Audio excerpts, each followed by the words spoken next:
Bienvenue à tous les amis, question tellement importante. Je ne m'aime plus quand je faute. Quand je fais une mitzvah, non plus je m'aime pas, parce que je crois que c'est un détail, c'est pas important. Mais quand je faute, je me déteste. Ou bien je m'aime moins. Ou bien je me dénigre. Ou bien je dépensais tellement négatif sur moi que je perds ma simcha. Les amis, est-ce que c'est permis de ne pas s'aimer après avoir fauté? Question du jour, faites-la passer s'il vous plaît au maximum de juifs que vous pouvez. Ça va aider beaucoup de gens, je vous le promets. C'est une question que j'arrête pas de recevoir. Donc il faut y répondre dans le détail. Avant tout, ce cours est dédié Bessiata Dishmaya pour le Zivugagoun, un magnifique mariage pour Dan Rachamim Ben Roland Rachel. Une magnifique Kala Bezat Hashem, une magnifique santé et beaucoup de bonheur. Amen Kenny Ratzam. Les amis, c'est parti. On a du mal à faire la part des choses entre qui je suis et ce que je fais. Écoutez ce que la Gemara nous dit dans Masechet Brachot, page numéro 10. Rabbi Meir le tzaddik et Sodolam. Il avait des voisins, Yatik Zera, des malades mentaux. Ils n'arrêtaient pas de lui faire du mal. Il était en train de faire souffrir le tzaddik. Il a tellement prié le tzaddik pour que ses voisins qui lui font tellement de mal partent de ce monde. Mais sa femme, quand elle a entendu ça au tzaddik, elle a réprimandé son mari. Elle lui a ramené un passouk dans Tehilim. Écoute ce que le roi David il dit, chérie. Écoutez ce qui est marqué là-bas. Il y a marqué Tamur Hataim min haaretz, que les péchés disparaissent de la terre. Sa femme dit à Rabbi Meir, mon amour, il n'y a pas marqué les pécheurs. Il ne faut pas qu'ils meurent ceux-là. Il faut que leurs péchés s'effacent. Mais eux, il faut qu'ils restent. Et il faut que tu pries pour qu'ils fassent tes chouvas. Qu'est-ce qu'on apprend de là, les amis? Quelque chose de magnifique. Il y a une grande différence entre l'acte et la personne. La personne, il faut qu'elle reste dans ce monde. Il faut qu'elle vive. C'est un envoyé d'Hachem.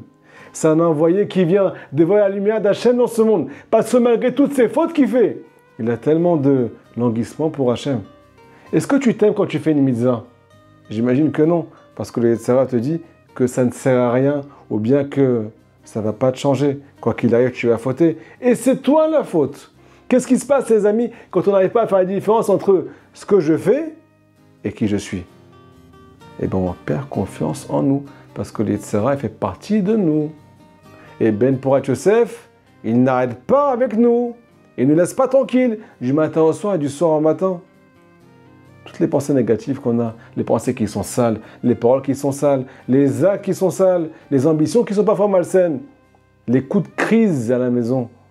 Si tu crois que c'est toi, comment tu vas avoir envie de prier, d'étudier et avoir des ambitions de faire tes chouvas et te présenter à Rosh Hashanah avec la simcha pour glorifier le roi? Les amis, on s'est complètement trompé. Écoutez les paroles de Rabbi Nachman de Breslev. L'écoutez moi, leçon numéro 7, dans la deuxième partie. Tu n'as pas idée, nous dit Rabbi Nachman, de la valeur de ton âme, de la sainteté de ton âme. Qu'est-ce qu'elle représente dans les mondes supérieurs? Et c'est pour ça que tu fautes. C'est pour ça que tu perds ton identité. Nous dévoile le tzaddik et Sodolam Rabbi Nachman de Breslev. Ton âme n'a aucun rapport avec l'impureté, avec la faute. Qui que tu sois, peu importe comment tu t'appelles aujourd'hui, ce que tu as fait dans ton passé, qu'est-ce que tu as fait aujourd'hui, ce que tu vas faire dans ton futur, ton âme, ta vraie identité, ton essence, qui va être éternelle, elle n'a aucun rapport avec tout ça. Ta vraie identité, c'est elle.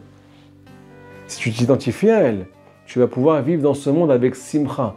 Tes actes sont ce qu'on appelle de la chitzoniut, c'est l'aspect extérieur de ton âme. C'est ton corps qui te fait fauter. Mais toi, tu es complètement sain. Les amis, est-ce que vous savez comment s'appelle le mal selon la Kabbale? Il s'appelle klipa. Klipa, ça veut dire écorce. Il y a un fruit, il y a une écorce qui l'entoure. Cette écorce ne représente pas le fruit. Elle vient le protéger ou bien elle vient le cacher. Cette écorce qui s'appelle Yetzirah que tu as en toi aujourd'hui, qui te fait tomber, il vient cacher la sainteté qui est en toi. Mais quand tu cries à l'aide à Akadosh Baruch Hu pour te rapprocher de lui, pourquoi tu as du mal à t'identifier à ça? Nous dit Rabbi Nachman, c'est ça ta vraie identité. Nous dit Rabbi Nathan, tu vas arriver à faire la part des choses entre le péché et celui qui a fait cet acte, entre celui qui est, d'ailleurs cette vidéo là qui regarde ce cours, et ce qu'il a fait aujourd'hui. Alors tous les jours tu viens devant un Kadosh Baruch Hu. Et tout ce que tu as fait contre sa volonté, tu viens lui dire à la fin de la journée, papa, j'en veux pas de cette chose-là. Papa, j'ai pas envie d'être là-bas. C'est moi qui ai fait ça? Oui, mais papa, ma vraie volonté, c'est de faire ta volonté. Et la plus grande preuve, papa, c'est que j'ai mal au cœur. J'ai des remords quand je fais ça. Et j'arrête pas de prier pour essayer de changer. Mais j'arrête pas de revenir, de récidiver. Mais papa, continue à m'aider.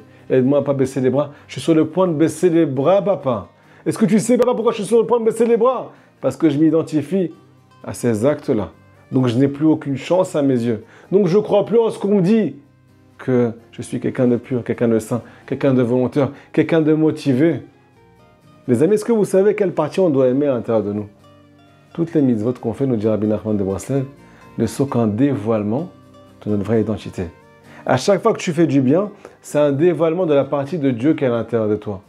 À tel point, nous dit Rabbi Nathan, dans l'Écouter à la Chot.